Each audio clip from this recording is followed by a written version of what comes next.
Hello everyone! The Warcraft movie has been released, or is being released depending on where you live in the world, and a lot of you have asked me if I could do a little review, let you know my opinion about it. The thing is, the reason why I haven't done this yet is because I haven't seen the movie yet. By the time that this Q&A goes live, I should have seen it, and I'm probably working on a video with my general opinion. Please don't expect any massive insights. I love watching channels like Your Movies Suck or The Nostalgia Critic, people that actually have an eye for detail that I simply don't have. I'm just a random moviegoer, but since so many asked, I will put some time in to make that video happen. For those that have requested a video to prepare for the Warcraft movie, a video telling the story as we know it so far, I have done several of them. There's the story of Valyrian Trellian, there's the story of Ner'zhul, Gul'dan, a fair few that talk about the events of the movie, but I personally recommend the story of Khadgar to get the best information. Do keep in mind that the movie is doing its own thing. There will be some changes compared to the main universe storyline, and those will hopefully be covered in the future, probably in something like the story of Durotan, where I'll be talking about Durotan of our reality, Durotan of Warlords of Draenor reality, and then Durotan of the movie reality. Right, I just wanted to inform you about what's going on there, so with that introduction out of the way, let's begin this Q&A. First question from Alex Ramon. What is Ossirian the Unscarred and how was he created? Ossirian was originally a Anubisov, forged by the Titan Keepers to help them with guarding and shaping the world. Under the orders of High Keeper Ra, these Anubisov were left behind in Ahn'qiraj to watch over the facility, but the Curse of Flesh would weaken them and make them more vulnerable to corruption. The Ahn'qir, insectoids born from the Old Gods, were able to enslave the Anubisov and take control of the facility housing an Old God. Under the Old God's K'Fun's influence, the Ahn'qir evolved into the Karaji, and for many years the Karaji would lay dormant, the world all but forgotten about Ahn'qiraj, until the moment came where Archdruid Fendrel Stackhelm decided that they should regrow the land of Silithus. He sent out his son Valstan and a group of the most trusted druids to perform this task. Their party eventually stumbled across Ahn'qiraj, and their presence rose the dormant Karaji back to life. The imprisoned Old God K'Fun also felt the awakening of the Karaji, and he sent his minions into a murderous frenzy. The Karaji society began to organize their lesser minions, the most numerous of which were known as the Silithid, but they also had the Anubisov to send out. A massive army spilled out of Ahn'qiraj, and the War of the Shifting Sands had begun. During this war, the Night Elves would eventually team up with dragons, and as the Anubisov constructs crumbled under the Bronze Dragonfly's assault, a single Anubisov did the seemingly impossible. He found a way to fight back. Ossirian targeted one of the leaders, the massive dragon Grakarond, and hurled his obsidian sword through the beast's wing. The crippled worm descended, crushing the Karaji as it fell. The dragon mauled Ossirian nearly to death, but the remaining Anubisovs and Karaji now had a target on the ground to focus on, and they swiftly converged and overwhelmed the noble dragon. Ossirian's beaten body was dragged back to the ruins of Ahn'qiraj following the battle, where he should by all rights have perished. It is whispered that Ossirian found the favor of the malevolent force that reigns over the Karaji, for in spite of his wounds, the construct survived. When the mighty Anubisov awoke, he found himself transformed, his strength bolstered and his wounded head bound in the visage of a hawk. Emperor Vecnilas himself explained what occurred. Where all others, including the Karaji general Rajax, had failed to find a way to counterattack, the Anubisov had succeeded. For that, he received a gift. Ossirian's essence had been bound to several ancient crystals of distant origin, which would grant the Anubisov champion near invulnerability. There was a price for this boon, however. Ossirian's life was maintained by the crystals, and if he should ever stray too far from them, the Anubisov would swiftly die. As others learned of Ossirian's survival, the Anubisovs began to refer to him as the Unscarred, revering him as nearly an invincible hero. The legends say that Vecnilas secretly entrusted Ossirian with the responsibility of maintaining a watch over General Rajax to ensure that the commander would never fail again. Ossirian serves the emperors to the best of his ability, despite the frustration of being eternally bound to a single location. The bones of Grakarond have become a sacred site to the Anubisovs, a testimony to their ability to defeat even the most powerful of enemies. The War of the Shifting Sands would end in victory for the Night Elves and the dragons, but it came at a great price. Several dragons had to sacrifice themselves, and Fendral's own son had been brutally executed in front of the Night Elf forces in order to break their leader's will. When Fendral was given the scepter of the Shifting Sands, a scepter that they could use if they ever needed to enter Ahn'qiraj again, he shattered it in rage, and the pieces would be lost for the next 1,000 years. During Classic World of Warcraft, we did find the need to enter Ahn'qiraj again. The scepter was reforged, the gong was hit, and the wall around Ahn'qiraj was brought down. Inside, we found many enemies, including Ossirian the Unscarred. When you began the fight, Ossirian would be in something called Supreme Mode, in which he would inflict huge amounts of melee damage. In order to get him out of this mode, the raid had to use crystals popping up around the zone, and when activated, the boss would be debuffed and weaker to a specific school of magic. It helped, but it didn't make the fight a whole lot easier. Anyways, once defeated, you'll be able to loot Ossirian's head and bring it back to Commander Maralith. He would then shout out to all who could hear it that you were a hero and that this evil monster had been slain. So in short, he was once a Titan forged, hit by the curse of flesh, taken over by the Ahn'qiraj, proven himself on the battlefield, and turned into this mighty being. Next question. Hey Noble, what is your opinion on the massive negativity surrounding Legion lately? Good question, and I wanted to take this one and add my opinion for Legion so far to it, since one of the most asked questions is what do I think of Legion, and is the expansion worth buying? The negativity surrounding Legion and World of Warcraft in general is a little bit hard to give an opinion about, since so many people have so many different reasons to dislike the game. Some of these opinions I'll agree with, some I don't, that's just how it works. Now some got bored with the game, some don't like the changes that they made over the years, some don't like the theme of the game, the whole legacy server thing that's going on, not to mention that Warlords of Draenor just had a bizarre lack of content compared to any of the other WoW expansions. For me and my personal little bubble, it doesn't matter one way or the other. My personal enjoyment of Warcraft does not depend on, for example, people coming in on Twitch and spamming the chat how crap WoW has become and how they can't understand that people are still playing this game. Their opinion does not change that I still enjoy playing the game. Maybe not so much in Warlords, for the earlier mentioned lack of content, but still, I never really understood the mentality of I no longer enjoy something, so neither should you. For my opinion on Legion, and I've answered this question a couple of times on stream, but it's easier for me to answer what I don't like about the expansion rather than what I do like, because there's more of what I like than what I dislike. What I don't like is, first of all, they're going with the idea of everybody is a hero, everybody is a High Lord, a Death Lord, leader of the Earthen Ring, everyone and their mother is super. So nobody is super. This was also something discussed with the interview between Jesse Cox and Ian Hazzikostas, where Jesse called him out on it, right? With the Order Hall not really being yours and you not being the only hero. I'm not a fan of being in the spotlight like that. I enjoyed it more when my role was to support the main characters of the storyline, but I have heard of people that really enjoy being in the spotlight, so that comes down to personal taste. The second thing that I don't really like is the Order Hall mission board, which is something of the garrison brought over into Legion. To be fair, the Order Hall and the mission board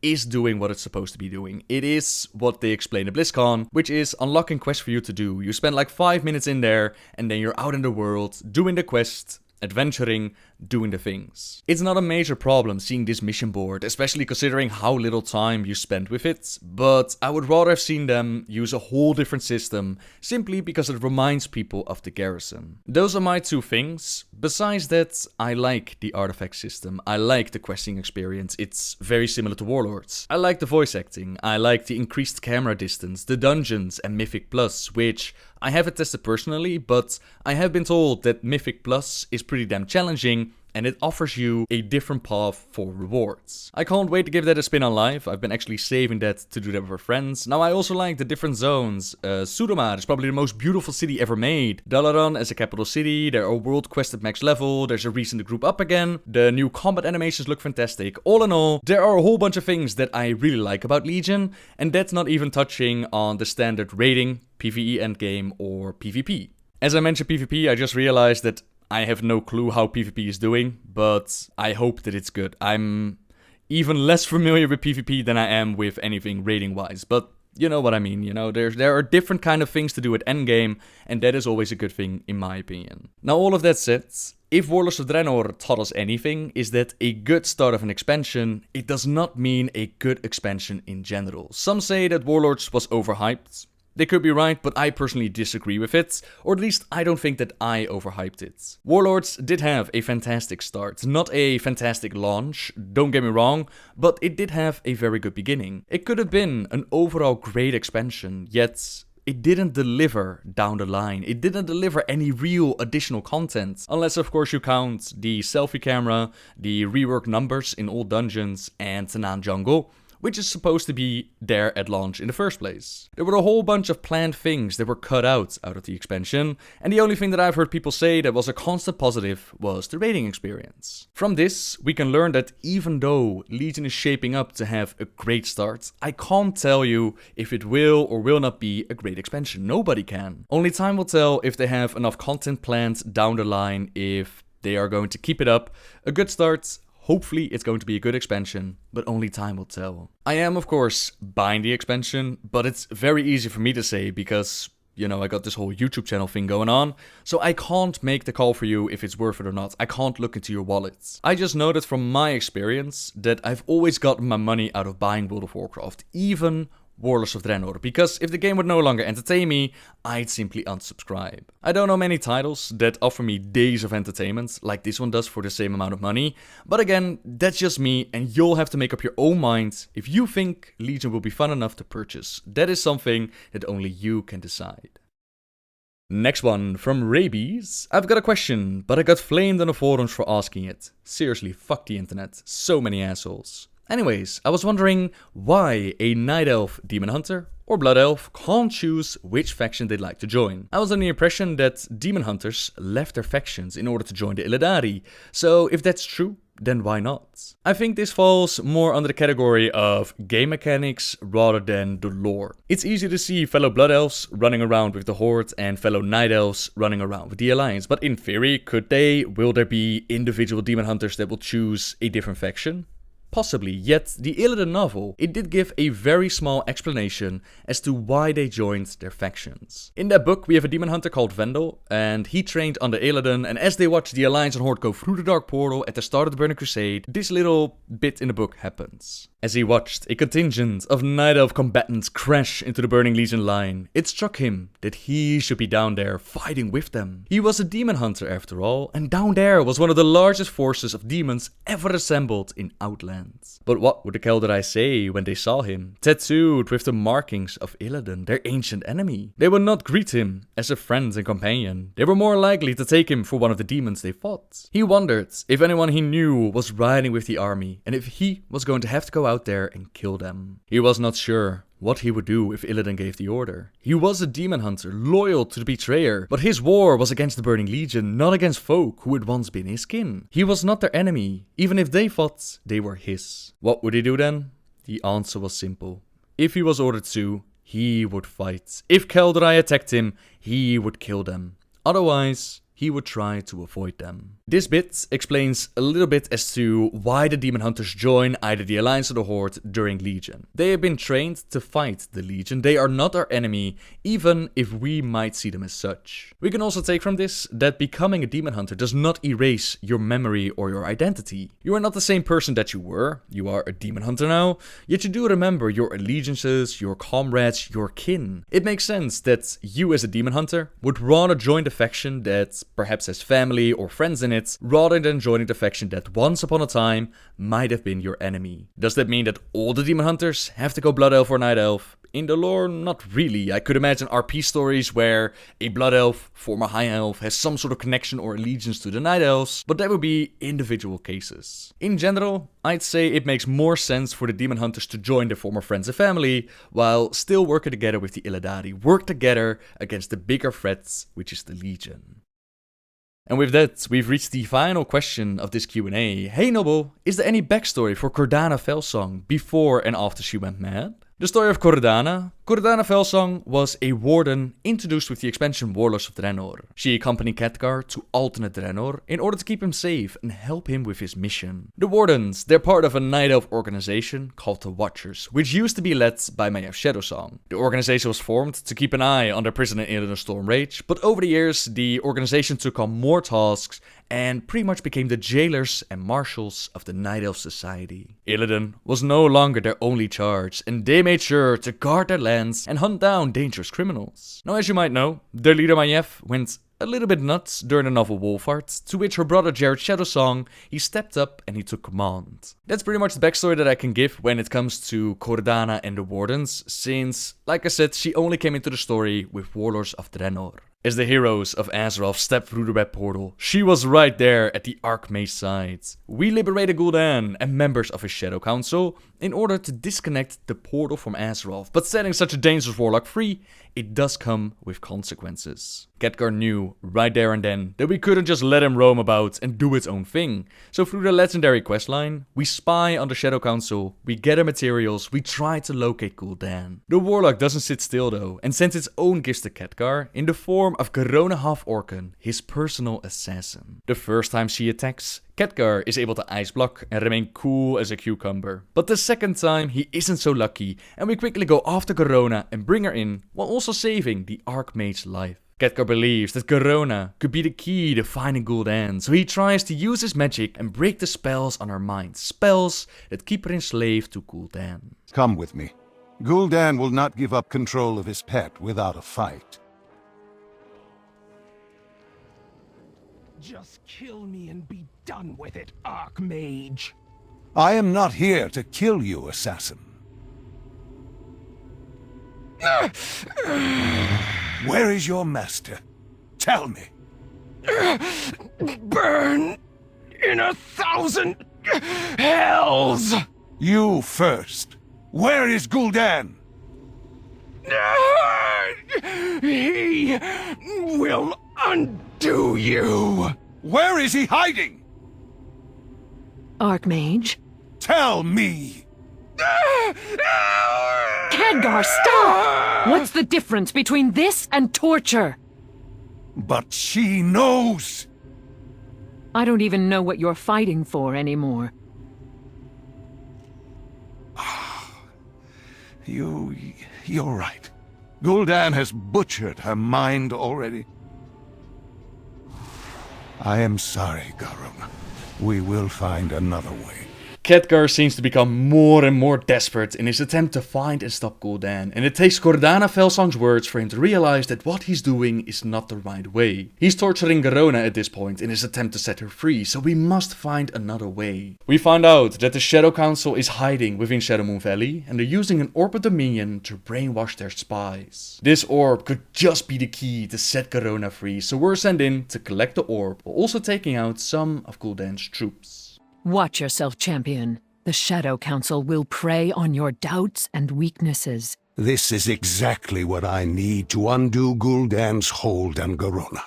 Archmage, that is dark magic you're working with. We're using the tools of our enemy against them. You are using the tools of our enemy.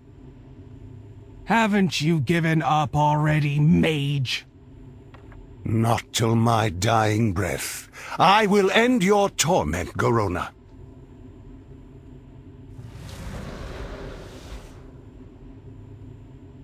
Om Nagar Om. Fel Na Om. I do not like this.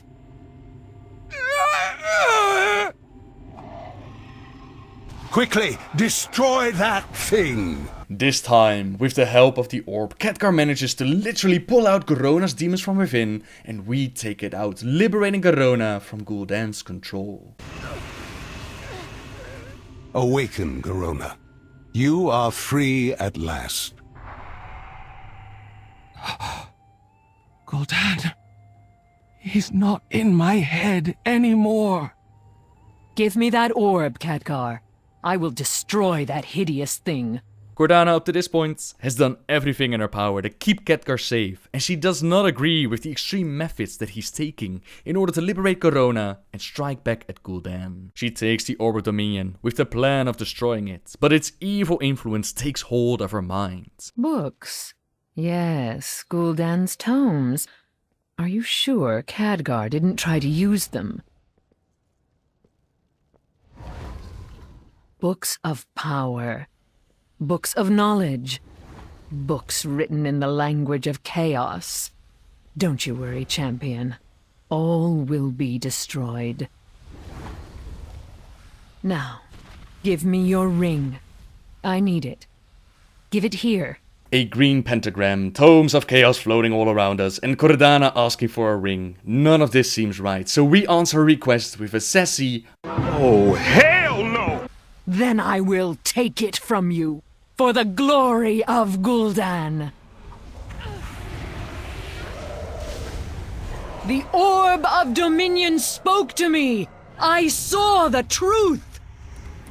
Khadgar is just a child, swaggering around, torturing his prisoners, playing with lives, dabbling in magics he pretends to comprehend. Very well. Walk away. Nothing will stop Gul'dan, for the Legion stands behind him. Mark my words, your leaders will betray you. Azeroth will burn. We are unable to stop Cordana in that very moment, and she warns us that Azeroth will burn. This will lead into the next expansion, called Legion, in which she will have a role to play, but I don't want to spoil it just yet. I'm sure that we'll go through the storylines once Legion is actually released, or perhaps I'll do a story of Cordana in the future. And with that, ladies and gentlemen, we've reached the end of the Q&A. As always, thank you so very much for sending in all your questions. If you have more, leave them in a comment down below, and I might use your question for the next video. Subscribe if you like my videos, leave a like if you enjoyed this one, and until next time guys, see ya!